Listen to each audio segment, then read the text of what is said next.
قرآن میں آتا ہے کہ اللہ تعالیٰ فرماتا ہے کہ ہم نے عیسیٰ علیہ السلام کو کے متعلق اللہ فرماتا ہے کہ وما قتلوہ وما صلبوہ، عیسیٰ کو نہ قتل کیا گیا نہ صلیب دی گئی، اور ولاکن شبیہ لہو، ان کو ان کی شبیہ سے معلوم ہوئی، اور وہ اس معاملے میں اختلاف میں پڑے ہوئے ہیں۔ وما قتلوہ یقینا بل رفعہ اللہ الیہ وکان اللہ عزیز حکیم۔ اب آپ دیکھیں آخر میں اللہ تعالیٰ اپنی صفت بیان کر رہا ہے کہ عیسیٰ کو نہ قتل کیا گیا نہ صلیب دی گئی، بلکہ ان کو شبیہ سے معلوم ہوئی، اور اس کے اندر یہ بنی اسرائیل اختلاف میں پڑے ہوئے ہیں، ظن سے کام لے رہے ہیں، گمان سے کام لے رہے ہیں ان کے پاس۔ اور اللہ کہتا ہے وما قتلوہ، انہوں نے یقیناً عیسیٰ علیہ السلام کو قتل نہیں کیا، وما قتلوہ یقیناً بل رفعہ اللہ الیہ، بلکہ اللہ نے اپنی طرف اٹھا لیا۔ اب اللہ نے اپنی طرف اٹھا لیا یہودیوں سے بچا کے، آگے صفت بیان کی وکان اللہ عزیز حکیمہ، کہ اللہ زبردست اور حکمت والا ہے، یعنی یہ اللہ کی حکمت تھی، اللہ نے اٹھا لیا۔ تو اللہ تبارک و تعالیٰ کی ذات کے ساتھ اس کی صفات بھی ہیں، وہ ایسا نہیں ہے کہ اللہ تعالیٰ عرش پہ ہو اور اس کی صفات زمین کے اوپر ہو یا مخلوق کے اندر ہو، ایسا نہیں ہے۔ اللہ کی ذات کے ساتھ اس کی صفات وابستہ ہیں، اور یہ اللہ کا معاملہ ہے۔ آپ دیکھیں انسانوں میں بھی اللہ تعالیٰ نے کسی کو صلاحیت دی ہے کسی کوئی کام کرنے کی، تو وہ صلاحیت اس کی ذات سے وابستہ ہوتی ہے۔ اگر کوئی ڈاکٹر یا انجینئر یا کوئی ڈاکٹر یہاں پر آتا ہے تو ڈاکٹر کے اندر جو صلاحیت ہے وہ گھر چھوڑ کے نہیں آتا، وہ اس کے ساتھ آتی ہے، یعنی کسی کی صلاحیت اس سے جدا نہیں ہوتی۔ اللہ تبارک و تعالیٰ کی صفت اللہ کی ذات سے جدا نہیں ہے، اس کی ذات سے وابستہ ہے۔ تو یہ جو تصور ہے کہ اللہ تعالیٰ آسمانوں میں ہے، عرش کے اوپر ہے، اور وہ اپنی صفت مخلوق میں بھیج دیتا ہے، ایسا نہیں ہے۔ صفت یعنی یہ عقیدہ کہ اللہ تعالیٰ صفت عطا کر دیتا ہے یا ڈال دیتا ہے، حلول کر دیتا ہے، اس کا مطلب یہ ہوا کہ اللہ تعالیٰ خود اس کی ذات میں حلول کر جاتا ہے۔ اکیلی صفت نہیں آئے گی، اللہ تعالیٰ خود اللہ تعالیٰ کی ذات کے ساتھ آئے گی اس کی صفت۔ اللہ تعالیٰ اپنی صفت سے جدا نہیں ہے، نہ اس سے دستبردار ہوتا ہے۔ اللہ تعالیٰ فرماتا ہے کہ وہ ہر وقت ایک نئی شان میں ہے۔ اب آپ اندازہ لگائیں، ایک مثال دیتا ہوں آپ کو کہ انسان کی عقل، انسان کی آنکھ، اس کو اللہ نے ایسا بنایا ہے کہ کبھی آپ نے دیکھا ہوگا یہ جو ٹیبل ٹینس کھیلتے ہیں، ٹیبل ٹینس کے دونوں کھلاڑی گیند کو ریکٹ سے مار رہے ہوتے ہیں، اور یہ کام اتنی تیزی میں ہوتا ہے، اتنی تیزی میں ہوتا ہے کہ یعنی سیکنڈ کے بھی کم حصے میں سامنے والا جو ہے وہ فیصلہ کرتا ہے کہ اس کو کہاں مارنا ہے، یعنی اتنی تیزی کے اندر۔ اور پھر آپ دیکھیں اللہ نے کیسا دماغ بنایا ہے کہ بندہ جو ہے جب وہ کھیل رہا ہوتا ہے اس کے قریب میں گیند آتی ہے تو اس کی آنکھوں کے جو لینس ہے نا، اس کے ذریعے سے دماغ میں جاتی ہے، تو اس کی تصویر جو ہے الٹی بنتی ہے، پھر یہ دماغ جو ہے نا اس تصویر کو سیدھی کر دیتا ہے، پھر اتنے ہی لمحے کے اندر یہ دماغ جو ہے ڈیسیژن لیتا ہے، فیصلہ کرتا ہے کہ مجھے گیند کو مارنا ہے یا چھوڑنا ہے۔ آپ دیکھیں یہ صرف ایک چیز ہے، اور اللہ تبارک و تعالیٰ کے ساتھ ہر لمحے ہر وقت کل من ہوا فی شان، یعنی اللہ تعالیٰ ہر گھڑی ہر لمحے سیکنڈ کے ہزارویں حصے میں بھی اللہ تبارک و تعالیٰ جو ہے پورے کائنات کو کنٹرول کر رہا ہے۔ کائنات کے خزم و سیارے اللہ تبارک و تعالیٰ مائکرو سیکنڈ میں کنٹرول کر رہا ہے، زمین آسمان کو کنٹرول کر رہا ہے، ہوا کو کنٹرول کر رہا ہے. آپ اندازہ لگائیے وہ کتنی بڑی ہستی ہے. انسان کیا ہے اس کے سامنے؟ تو وہ رب اور اس کی صفات پھر کیا ہوگی؟ یہ اللہ کی صفات ہے نا، کل من ہوا فی شان، اللہ لا الہ الا هو الحی القیوم لا تاخذہ سنۃ ولا نوم. یہ اللہ کی شان ہے، اللہ کی صفات ہے. ان صفات کے ساتھ اللہ تبارک و تعالی کی ذات ہے. اور اللہ کی جتنی بھی صفات ہیں یہ الوہی صفات کہلاتی ہیں. اللہ کی الوہی صفات ہیں. اور اللہ کی یہ الوہی صفات مخلوق میں آ نہیں سکتی. مخلوق کے اندر اتنا غوطہ نہیں ہے کہ وہ اللہ کی صفت کو جھیل سکے، برداشت کر سکے. موسیٰ علیہ السلام کو ایک جھلک ہوئی تھی، تجلی ہوئی تھی، جھلک تھی. آپ دیکھیں کہ موسیٰ علیہ السلام بے ہوش ہو گئے اور پہاڑ جو ہے وہ جل کے راکھ ہو گیا، کوئلہ ہو گیا. تو جو مخلوق اللہ کی اس کی ایک جھلک برداشت نہیں کر سکتی، وہ مستقل اللہ کی صفت کیسے برداشت کرے گی؟ اس کی ذات کیسے برداشت کرے گی؟ یہ ممکن ہی نہیں ہے. تو آپ دیکھیں کہ یہ نظریہ کہ اللہ تبارک و تعالیٰ اپنی صفت عطا کرتا ہے، صفت عطا کرنے کا صاف مطلب یہ ہے کہ اپنی ذات اس کو عطا کر دیتا ہے. صفت کیا جی؟ صفت تو اس کی ذات سے وابستہ ہے نا. تو یہ کتنا بھیانک ہے. تو یہاں یہ جو میں نے آیت پڑھی تھی سورہ الحدید کی کہ اللہ تبارک و تعالیٰ جو ہے وہی اول ہے، وہی آخر ہے، وہی ظاہر ہے، وہی باطن ہے. اب یہ جو لفظ ظاہر ہے یہ اللہ کی صفت ہے الظاہر. اس کے بہت سارے معنی ہیں. ظاہر کے معنی یہ بھی ہیں عیاں ہونا، ظاہر کے معنی یہ بھی ہیں کہ اللہ تبارک و تعالیٰ کا اس کائنات کے اندر غلبہ ہے، فوقیت ہے. غلبہ اور فوقیت کو بھی کہتے ہیں. جیسے قرآن میں آتا ہے هو الذی ارسل رسولہ بالہدی ودین الحق لیظہرہ علی الدین کلہ ولو کرہ الکافرون لیظہرہ علی الدین کلہ. یعنی اللہ فرماتا ہے کہ وہی تو ہے جس نے اپنے رسول کو ہدایت کے ساتھ اور دین حق کے ساتھ بھیجا. کس لیے بھیجا؟ لیظہرہ علی الدین کلہ. یہ جو لفظ ہے لیظہرہ یہ ظہارہ یظہر سے، اس کے معنی یہ ہے کہ اللہ تبارک و تعالیٰ نے دین کو تمام ادیان پہ غالب کرنے کے لیے رسول بھیجا ہے. یہ کتاب نازل کی ہے دین حق کے ساتھ. تو یہاں ظاہر کے معنی غلبہ اور فوقیت کے ہیں. عیسیٰ علیہ السلام کہتے ہیں من انصاری اللہ. قرآن میں آتا ہے اپنے حوالی سے کہتے ہیں کہ کون میری مدد کرے گا اللہ کے راستے میں. اللہ فرماتا ہے قال الحواریون نحن انصار اللہ فآمنت طائفۃ من بنی اسرائیل وکفرت طائفہ فأیدنا الذین آمنوا علی عدوہم ظاہرین. اب دیکھیں یہاں بھی لفظ آ گیا ظاہرین. اللہ فرماتا ہے کہ پھر عیسیٰ کے حواریوں نے کہا عیسیٰ علیہ السلام کے کہ ہم اللہ کے مددگار بنیں گے، اللہ کے دین کی مدد کریں گے. پھر اللہ فرماتا ہے بنی اسرائیل کا ایک گروہ ایمان لیا ہے اور ایک گروہ نے انکار کر دیا. پھر اللہ فرماتا ہے کہ وہ جو ایمان لایا تھا وہ گروہ دشمنوں پر غالب آ گیا. یہاں ظاہرین کے معنی غالب آنے کے ہیں. اسی طرح سے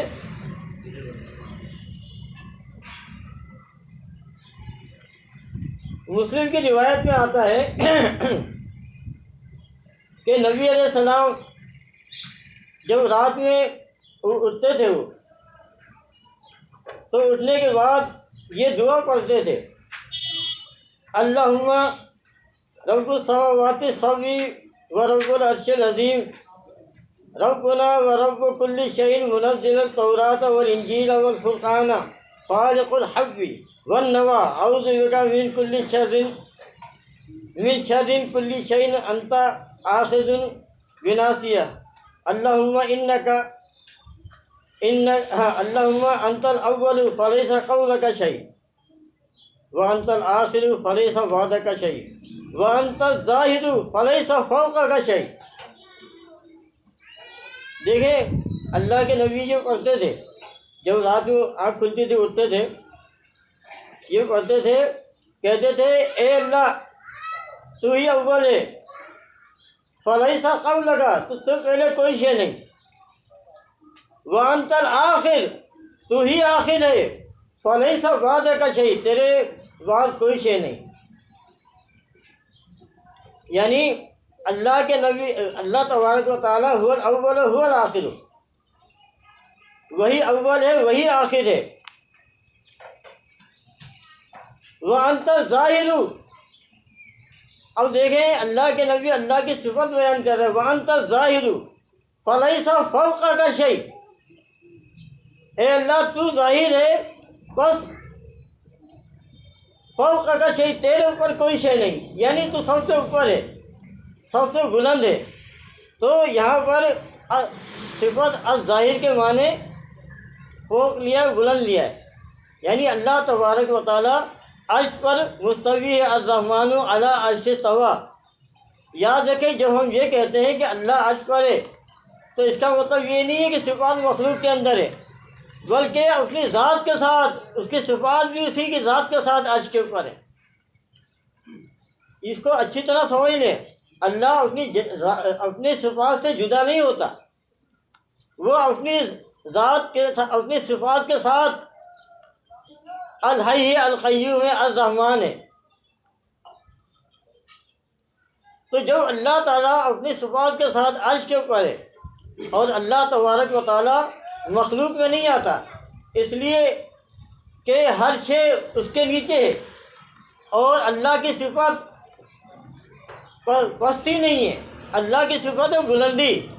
اسی لیے حدیث میں بھی آتا ہے کہ سب سے بلند مقام پہ جنت الفردوس ہے، ساتویں آسمان کے اوپر ہے، اور اس کے اوپر جو ہے اللہ تعالیٰ کا عرش ہے، اور عرش کے اوپر اللہ تبارک و تعالیٰ ہے، یعنی اللہ تبارک و تعالیٰ سب سے بلندی پر ہے، لیکن اپنی ذات اور صفات دونوں کے ساتھ ہے۔ وہ عرش کے اوپر بھی الرحمن ہے، الرحیم ہے، مالک یوم الدین ہے، وہ عرش کے اوپر بھی الظاہر ہے، الباطن ہے۔ اور دوسری بات یہ ہے کہ جب ہم اللہ کی صفت بیان کرتے ہیں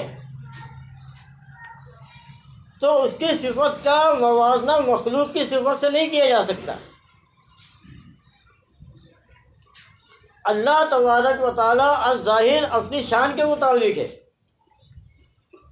اللہ تعالیٰ کی صفت المومن بھی ہے، المومن جس کے معنی کیا ہے یہ کہ ایمان دینے والا، ایمان سے نوازنے والا۔ اللہ کی صفت اور بھی ہے، اللہ کی صفت التواب بھی ہے۔ تواب کے معنی توبہ کرنے والا، لیکن جب اللہ تعالیٰ کے لیے یہ استعمال ہوتا ہے التواب، انہ هو التواب الرحیم، تو اس کے معنی یہ ہے کہ اللہ تبارک و تعالیٰ توبہ قبول کرنے والا ہے۔ اور لغت کے حساب سے بھی یعقوب علی نے اس کے اوپر بڑا جھانسا دیا لوگوں کو کہ دیکھو قرآن میں آتا ہے انہ هو التواب الرحیم، تو کیا اس کا یہ ترجمہ کیا جائے گا کہ اللہ تعالیٰ توبہ کرنے والا ہے؟ حالانکہ یہ اس کی غلط فہمی ہے۔ دیکھیں توبہ کے معنی، تائب کے معنی متوجہ ہونا، پلٹنا ہے۔ توبہ کی کیا معنی؟ جب بندہ اللہ کے آگے توبہ کرتا ہے تو اللہ کی طرف رجوع کرتا ہے، اللہ کی طرف پلٹتا ہے، اللہ کی طرف متوجہ ہوتا ہے۔ جب بندہ اللہ کی طرف پلٹتا ہے تو اللہ بھی بندے کی طرف پلٹتا ہے۔ جب بندہ اللہ کی طرف متوجہ ہوتا ہے تو اللہ کی بندے کی طرف متوجہ ہوتا ہے. اس کا تواب ہونا بندے کی طرف متوجہ ہونا ہے، اور بندے کا تواب ہونا اللہ کی طرف رجوع کرنا ہے. تو دیکھیں سمپل سی بات ہے، اس کے اندر کوئی ایسی بات نہیں ہے. تو اللہ کی صفت کا جب بھی ہم اللہ کی صفت کی بات ہوتی ہے تو اس کا مطلب اللہ کی شان کے مطابق لیا جاتا ہے. دیکھیں اللہ کی صفت ہے کہ انسان بھی دیکھنے سننے والا بنایا ہے. وَجَعَلْنَاهُ سَمِيعًا بَصِيرًا، اور اللہ تعالیٰ بھی سمیع بصیر ہے. ہمارا دیکھنا سننا جو ہے وہ اللہ کی مخلوق ہے، اللہ نے خلق کیا ہے. اللہ تعالیٰ کہتا ہے جعل السمع والابصار، انسان جو دیکھ اور سن رہا ہے نا یہ اللہ نے بنایا ہے، لیکن اللہ کا دیکھنا سننا کسی نے نہیں بنایا، اللہ کا خالق کوئی نہیں ہے. تو یہ فرق ہے اللہ کا سمیع بصیر ہونا اور بندے کا سمیع بصیر ہونا. تو ہم اللہ کی سماعت و بصارت کی جب بات کریں گے تو اللہ کی شان کے مطابق ہوگا، اور انسان کا سمیع بصیر ہونا، ہم انسان دیکھنے کے لیے آنکھ کا محتاج، سننے کے لیے کان کا محتاج ہوتا ہے. تو دیکھیں اللہ تعالیٰ کسی کو صفت اپنی دیتا نہیں ہے. دینے کا مطلب یہ ہے کہ اللہ نے اپنا وجود دے دیا. اگر اللہ تعالیٰ صفت عطا کرتا ہے تو اللہ تعالیٰ نے خود اپنے آپ کو عطا کر دیا. اس کا صاف سیدھا مطلب یہ ہے. ایسا نہیں ہے کہ اللہ تعالیٰ نے عیسیٰ علیہ السلام کو نعوذ باللہ اپنی صفت عطا کر دی ہو اور خود اپنی صفت احی الموتیٰ سے فارغ ہو گیا ہو. وہ صفت تو اس کے ساتھ ہے، اللہ کی صفت جدا نہیں. تو کہنے کا مطلب یہ ہے کہ محمد حنیف نے جو یہ کہا ہے کہ اللہ تعالیٰ نے عیسیٰ علیہ السلام کو مردہ زندہ کرنے کی صفت بطور معجزہ عطا کر دی تھی، تو حنیف کو جو مغالطہ لگا ہے نا وہ لگا ہے معجزے کے اوپر. اس نے معجزے کو غلط سمجھ لیا. اس کے سمجھ میں یہ آیا ہے کہ معجزہ جو ہے اللہ کی صفت ہے. تو دیکھیں معجزہ اللہ کی صفت نہیں ہے، معجزہ تو مخلوق ہے. معجزہ تو اللہ تعالیٰ تخلیق کرتا ہے. یہ میری جو بات ہو رہی تھی نا آصف صاحب نے، میری جو شروع میں جو آصف صاحب نے یہ مسئلہ اٹھایا تھا کہ اللہ کی صفت ظاہر ہوتی ہے بندے کے اوپر، عیسیٰ علیہ السلام پر صفت کا مظہر بن گئے، اور اس میں لکھا تھا بطور معجزہ. حنیف نے کہا تھا بطور معجزہ اللہ نے عیسیٰ علیہ السلام کو مردہ زندہ کرنے کی صفت عطا کر دی تھی. تو آصف صاحب نے اس کے جواب میں ایک گروپ کے اندر بحث چل رہی تھی، یہ کہا تھا کہ یہ کہنا تو شرک ہے کہ اللہ تعالیٰ صفت عطا کر دیتا ہے بطور معجزہ، لیکن یہ کہنا، یہ عقیدہ کہ اللہ تعالیٰ نے بطور معجزہ اپنی صفت مردہ زندہ کرنے کی عیسیٰ کے ہاتھ پر ظاہر کی، اور عیسیٰ علیہ السلام اللہ کی صفت کا مظہر بن گئے. تو اس کے اوپر اعتراض کیا ساتھیوں نے کہ وہ یہ کیا کیا. میں نے اس سے پوچھا آصف صاحب آپ نے یہ جو الفاظ کہے ہیں حنیف کے جواب میں، اس نے عطا مانا ہے، آپ نے ظاہر مانا ہے کہ اللہ تعالیٰ نے صفت ظاہر کی اور صفت کا مظہر بن گئے. تو اس نے یہ کہا کہ معجزہ جو ہے، آصف صاحب نے کہا معجزہ جو ہے اللہ کی صفت ہے. میں نے کہا آصف صاحب معجزہ اللہ کی صفت نہیں ہے، آپ کو بہت بڑی غلط فہمی ہوئی ہے، اور آپ نے معجزے کو صفت مان کے یہ شرک کر بیٹھے. آپ معجزہ تو مخلوق ہے، اللہ کی نشانی ہے. دیکھیں قرآن میں کیا آتا ہے، وَلَقَدْ آتَيْنَا مُوسَىٰ 9 آیات بینات. اگر معجزہ اللہ کی صفت ہے تو اللہ تو قرآن میں یہ کہتا ہے کہ ہم نے موسیٰ کو 9 معجزے عطا کیے. اگر معجزہ صفت ہے تو اللہ تعالیٰ نے 9 صفت اپنی عطا کر دی. تو جب اگر معجزہ صفت ہے تو پھر حنیف کی بات صحیح ہے، پھر آپ غلط ہو. میں نے کہا معجزہ جو ہے یہ اللہ کی صفت نہیں ہے، مخلوق ہے. اور میرے ان سے کافی بحث چلی اور بہت گرم بحث چلی تھی. میں نے کہا یہ بتاؤ کہ موسیٰ علیہ السلام سے کے ہاتھ میں عصا تھا. اللہ تعالیٰ نے کہا موسیٰ تیرے دائیں ہاتھ پہ کیا ہے؟ کہا عصا ہے. اللہ نے کہا ڈال دو اسے. موسیٰ علیہ السلام نے عصا ڈالا اور وہ عصا جو ہے سانپ بن گیا. میں نے کہا عزیز صاحب اگر معجزہ اللہ کی صفت ہے تو کیا نعوذ باللہ اللہ تعالیٰ سانپ کی شکل میں ظاہر ہوا؟ اگر معجزہ اللہ کی صفت ہے تو کیا اللہ تعالیٰ سانپ بن کے ظاہر ہوا؟ وہ تو معجزہ اللہ کی صفت سانپ بن کے آئی ہے. کافی بحث مباحثے کے بعد پھر انہوں نے یہ تسلیم کر لیا تھا کہ ہاں یہ میری غلطی ہے، اور اس نے باقاعدہ بالکل نہیں کہا تھا کہ میری غلطی ہے، اور یہ اس نے اعتراف کیا تھا. تو اس کے بعد سے تو یہ معاملہ تھا ہی نہیں نا، جو اس نے رجوع کر لیا تھا یہ معاملہ ختم ہو گیا تھا. پھر ایک معاملہ اور رہ گیا تھا. وہ معاملہ یہ تھا کہ انہوں نے کہا اچھا دوسری بات آپ کی یہ ہے کہ آپ یہ کہتے ہو کہ اگر اللہ تعالیٰ اپنے اذن اور ارادے سے کسی کو بیٹا بنا لے تو یہ شرک ہوگا اور اللہ لا شریک نہیں رہے گا. میں نے اسے یہ کہا کہ آپ جو یہ بات کہہ رہے ہو کہ اللہ لا شریک نہیں رہے گا تو یہ تو اللہ پہ بہت بڑا بہتان ہے.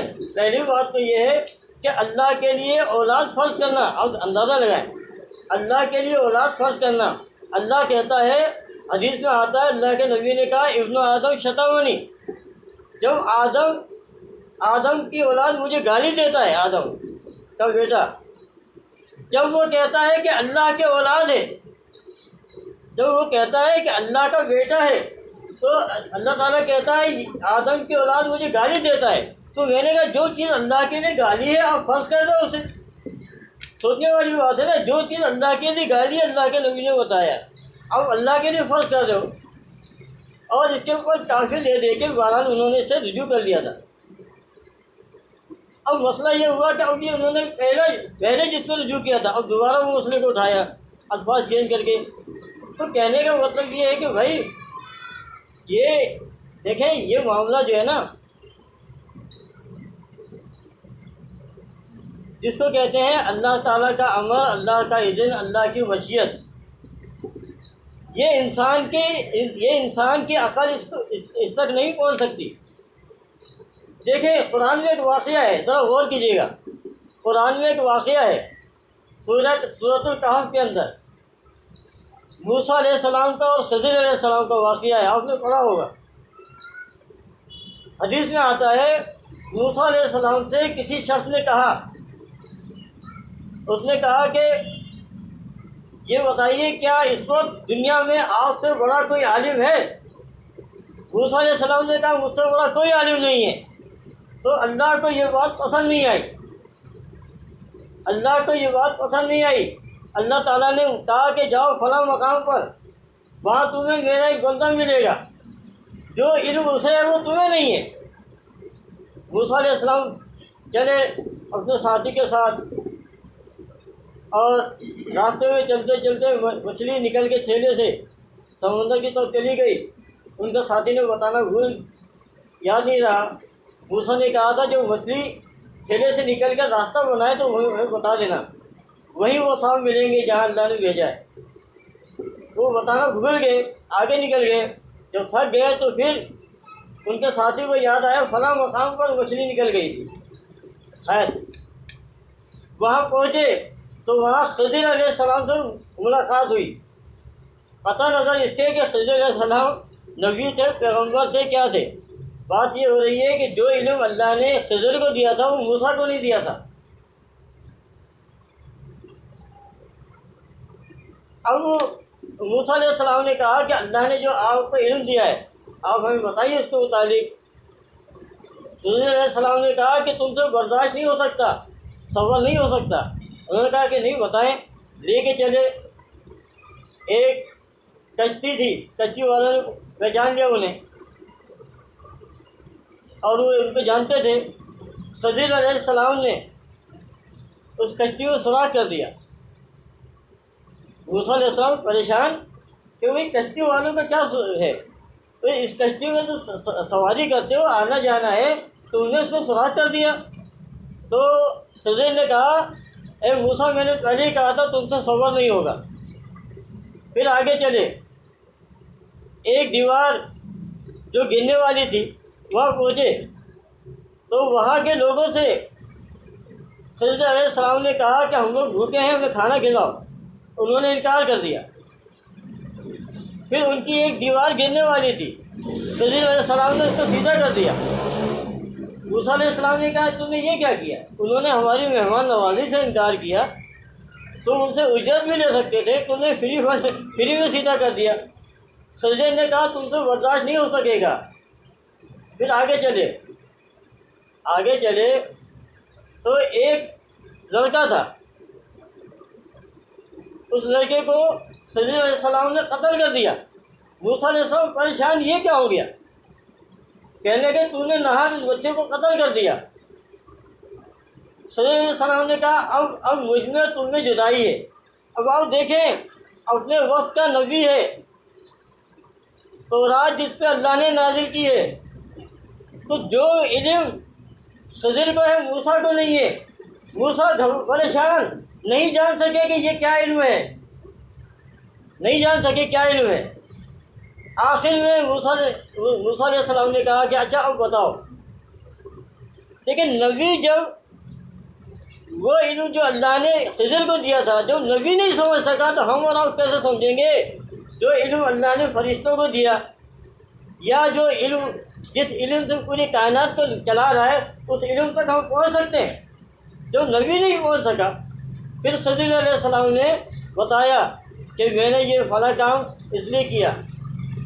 ساری باتیں بتانے کے بعد کہا کہ جس لڑکے کو میں نے قتل کیا تھا، اس لیے قتل کیا تھا کہ یہ بڑا ہو کر کافر نکلتا، اس کے والدین مومن ہیں، ان کو پریشان کرتا۔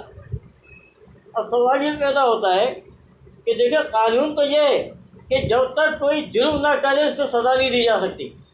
قاتل کو پھانسی جب دی جائے گی جب اس نے قتل کیا ہے، قتل کرنے سے پہلے اس کو پھانسی نہیں دی جائے گی۔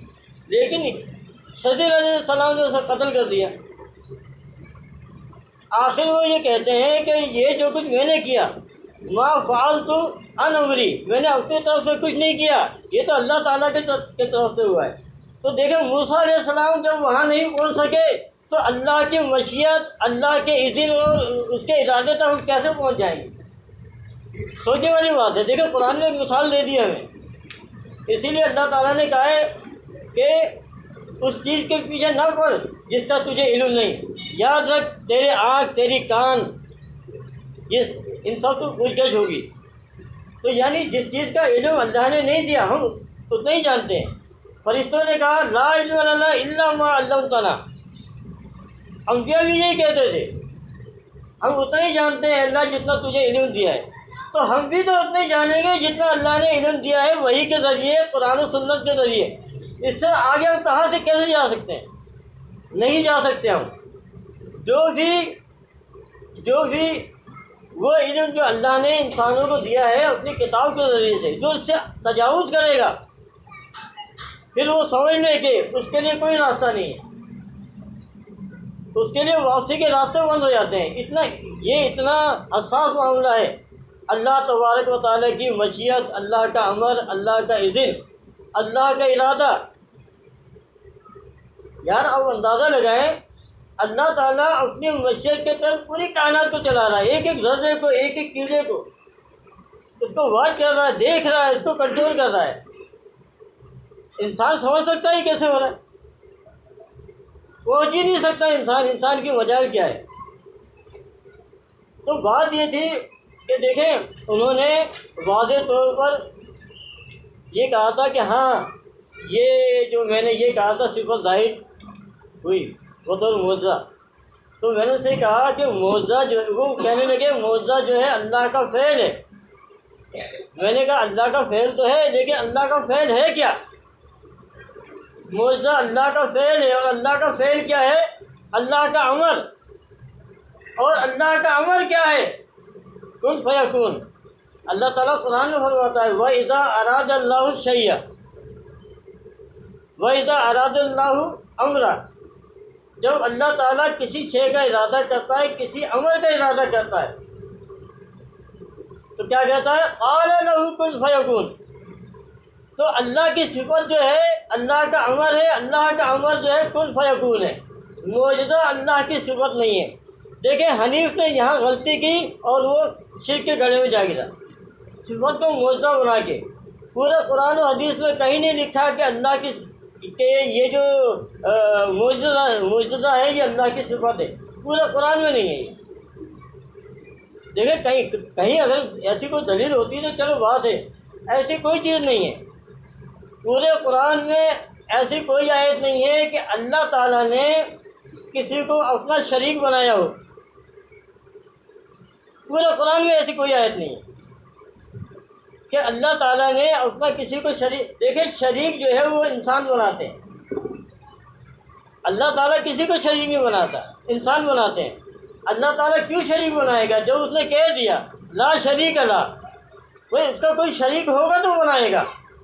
اگر میں یہ کہوں کہ اللہ تعالیٰ کسی کو شریک نہیں بناتا تو اس کا مطلب یہ ہے کہ اللہ کے شریک ہیں تو لیکن بناتا نہیں ہے، اللہ کے ہم اللہ ہے بناتا نہیں ہے، لیکن اللہ نے کہہ دیا لا شریک لا۔ اور اللہ تعالیٰ کہتا ہے وَيَعْبُدُونَ مِن دُونِ اللَّهِ مَا لَا وَلَا يَضُرُّهُمْ وَلَا يَنفَعُهُمْ وَيَقُولُونَ هَؤُلَاءِ شُفَعَاؤُنَا عِندَ اللَّهِ قُلْ أَتُنَبِّئُونَ اللَّهَ بِمَا لَا يَعْلَمُ فِي السَّمَاوَاتِ وَلَا فِي الْأَرْضِ۔ اللہ تعالیٰ کہہ رہا ہے تم اللہ کو اس بات کی خبر دے رہے ہو کہ یہ سفارشی ہے اللہ کے۔ اللہ کہتا ہے آسمان و زمین میں کوئی ایسا نہیں ہے جو اللہ کے آگے بول سکے، کوئی سفارشی نہیں ہے۔ سبحانہ و تعالی عما یشرکون، اللہ کی ذات سے آگے۔ دوسری جگہ اللہ تعالیٰ کہتا ہے اللہ کے بیٹا کیسے ہوگا، اس کی تو بیوی نہیں ہے۔ اللہ کے بیٹا کیسے ہوگا، اس کی بیوی نہیں ہے، یہ گالی کیوں ہے؟ یعنی ایک بندہ اگر اس کی بیوی نہ ہو، اس کے بچے ہو جائیں تو یہ گالی ہے نا اس کے کہ یہ ناجائز بچے ہیں۔ استغفر نعوذ باللہ۔ اگر کوئی یہ کہے کہ اللہ کی اولاد ہے فرض کر کے بھی تو اللہ کو گالی دے رہا ہے، اللہ کے لیے یہ اللہ تعالیٰ کے لیے گالی کو فرض کر رہا ہے۔ یعنی انسان سوچے نا کہ وہ کیا کر رہا ہے اللہ کے معاملے میں۔ دیکھیں کوئی بھی شخص اپنے باپ کے لیے گالی فرض نہیں کرتا تو اللہ کے لیے کیسے فرض کرے گا یار؟ اور جو ایسا ہے ہی نہیں کہ اللہ نے کسی کو صفت عطا کر دی ہو، پورے قرآن کے اندر نہیں ہے۔ صفت کیسے عطا کرے گا؟ صفت تو اللہ کے وجود کے ساتھ ہے۔ وہ ایسا تو نہیں ہے نا کہ اللہ تعالیٰ کی جیب میں صفت رکھی ہوئی نکال کے دے دیا، ایسا نہیں ہے، اللہ کی ذات کے ساتھ ہے۔ اللہ تعالیٰ تمام صفات کے ساتھ اکیلا الہ ہے، رب ہے، اس کائنات کو چلا رہا ہے۔ اب بغیر صفات کے نہیں ہے، صفات کے ساتھ ہے۔ اللہ ہر وقت الرحمن بھی ہے، الرحیم بھی ہے، الجبار بھی ہے، القدوس بھی ہے، ساری صفات اس کے ساتھ ہیں۔ تو یہ بات آپ کے سامنے لانی تھی کہ آپ دیکھیں کہ اللہ تعالیٰ جس کو بچائے، یہ دیکھیں یہ اللہ تعالیٰ کی صفات کے معاملات۔ اور یہ جو ابھی ہم سے یہ کہتے ہیں کہ جی ہماری بات کا جواب نہیں دیتے، اصل میں ہم کیسے جواب دیں؟ مجھے مکمل ڈیفینیشن مشیت کی میں نہیں جانتا۔ پورے قرآن و حدیث میں مشیت کی مکمل ڈیفینیشن موجود نہیں ہے۔ اللہ کا اذن، اس کی پوری ڈیفینیشن قرآن و حدیث میں موجود نہیں ہے، تو ہم کیسے اس کے اوپر بحث کریں گے؟ اگر بحث کریں گے تو گمراہی میں جائیں گے۔ تو بھائی ہم تو ڈرتے ہیں اللہ سے کہ ہم اس معاملے میں نہیں جاتے جس کا اللہ نے ہمیں مکلف نہیں بنایا۔ ہم اس حد تک مکلف ہیں جتنا کہ اللہ نے قرآن میں بیان کر دیا، ہم اسی حد تک ہمارا علم ہے، اور اسی کے اندر رہتے ہوئے ہم جو ہے اسی کے اندر رہتے ہوئے ہم اپنا عقیدہ، نظریہ اور رائے قائم کرتے ہیں۔ جس نے بھی اس معاملے کے اندر آگے بڑھائے، آپ دیکھیں یہ ابن عربی کیوں گمراہ ہوا، یہ بڑے بڑے دانشور پڑھے لکھے لوگ گمراہ کیوں ہوئے؟ وہ اللہ تعالیٰ کی یہ جو معاملہ ہے نا قضاء اور قدر کا، اس کے اندر الجھ گئے کہ یہ تقدیر کیا چیز ہے۔ وہ جب اللہ نے تمہیں اس کا علم دیا ہی نہیں تو کیسے جان سکتے ہو؟ تو دیکھیں ایک سمپل سی بات حدیث میں آتی ہے کہ جب بندہ نماز کے لیے کھڑا ہوتا ہے تکبیر کہتا ہے تو شیطان بھاگ جاتا ہے، پھر وہ نماز شروع کرتا ہے، شیطان پھر آ جاتا ہے، پھر اس کو وسوسے ڈالتا ہے، اس سے کہتا ہے کہ تجھے کس نے پیدا کیا ہے؟ تو بندہ اپنے دل کے اندر سوچتا ہے، شیطان وسوسہ ڈالتا ہے تو وہ کہتا ہے اللہ نے پیدا کیا ہے، پھر وہ کہتا ہے کہ اچھا یہ بتاؤ اللہ کو کس نے پیدا کیا؟ اب اس کا کوئی جواب ہے؟ کوئی دانشور اس کا جواب دے کے دکھا دے مجھے کہ اللہ کو کس نے پیدا کیا، اللہ کہاں سے آیا؟ کہنے کا مطلب یہ ہے کہ ہماری اتنی رسائی نہیں ہے، بھائی ہم تو اسی زمین کے اوپر ہیں، یہ کائنات تو بہت وسیع ہے، اسی کائنات کے اندر آسمان و زمین کے اندر خطبوں سیارے ہیں، انسان تو ابھی چاند تک پہنچا ہے، وہ بھی چند لوگ کہتے ہیں نا دنیا چاند پہ جا رہی ہے، دنیا نہیں گئی ہے، چند لوگ گئے ہیں، ابھی تو کہتے ہیں نا ستاروں سے آگے جہاں اور بھی ہیں، تو بندہ یہ دنیا کے اندر ابھی نہیں پہنچ سکا، وہ ان سیاروں کو مسخر نہیں کر سکا۔ اللہ تعالیٰ کہتا ہے اگر تم اللہ کے قابو سے نکل سکتے ہو تو نکل جاؤ، من اقطار السماوات والارض، اگر زمین آسمان کے کنارے سے نکل سکتے ہو تو نکل کے دکھا دو، نہیں نکل سکتا، اللہ تعالیٰ کہتا ہے الا بسلطان، تم زور لگاؤ گے نکل نہیں سکتے۔ جب ہمیں دنیا کا علم نہیں ہے، جب ہمیں دنیا کا مکمل علم نہیں ہے تو ہم عالم بالا کے سارے علوم کیسے جان لیں گے؟ وہ علم جو اللہ تعالیٰ عرش سے آسمان کی طرف نازل کرتا ہے، ہم اس کو کیسے جان لیں گے؟ مکمل طور پر نہیں جان سکتے جتنا اللہ نے بتایا ہے۔ اللہ تعالیٰ نے آدم کو تمام چیزوں کے نام بتا دیے، فرشتوں کا نام بتاؤ، انہوں نے کیا کہا؟ لا علم لنا الا ما علمتنا۔ لیکن فرشتے عالم بالا کی مخلوق ہیں نا، عالم بالا کی مخلوق ہیں، وہ کہہ رہے ہیں لا علم لنا الا ما علمتنا، ہم نہیں جانتے، ہمیں علم نہیں، اتنا جانتے جتنا تو نے ہمیں سکھایا ہے۔ تو جو فرشتے نہیں جان سکتے تو انسان کی کیا بساط ہے؟ یہ جو چھوٹی سی کھوپڑی ہے نا، یہ پوری کائنات کا اپنے کھوپڑی کے اندر ضم نہیں کر سکتی۔ کیا پوری کائنات کا علم اس کھوپڑی کے اندر آ سکتا ہے؟ سوال ہی پیدا نہیں ہوتا، انسان کی حیثیت کیا ہے؟ تو کہنے کا مطلب یہ ہے کہ دیکھیں، اچھا اسی بات کے دوران ہماری بڑی گرم بات ہوئی تھی، بڑی شدت میں گئی تھی بات، تو میں نے یہ کہا تھا کہ بھائی اللہ تعالیٰ جو ہے اپنی صفت ظاہر نہیں کرتا مخلوق کے اوپر، معجزاتی طور پر بھی نہیں، نہ غیر معجزاتی طور پر۔ تو انہوں نے پتہ کیا دلیل دی؟ انہوں نے کہا کہ پھر یہ درخت سے آواز کیوں آئی؟ درخت سے کیسی آواز آئی؟ وہ کہنا چاہتے ہیں اللہ تو درخت کے اندر بھی ہے۔ تو میں نے کہا یار کیسی باتیں کر رہے ہو، اللہ تعالیٰ درخت کے اندر نہیں ہے، درخت اللہ تعالیٰ کی جو آواز آئی ہے نا، تو اس کو تم نے یہ کنسیڈر کر رہے ہو۔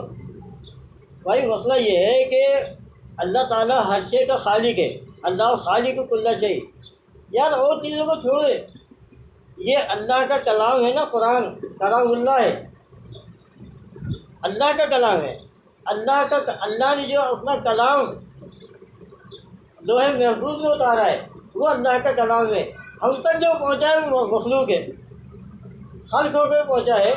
اللہ تعالیٰ کہتا ہے کہ ہم نے اس قرآن کو تمہاری زبان میں بنایا ہے، عربی زبان میں بنایا ہے، یعنی اللہ نے عربی میں تخلیق کیا ہے، عربی زبان انسانوں کی بنائی ہوئی ہے۔ اللہ تعالیٰ نے قرآن نازل کیا، اپنے کلام کو عربی کے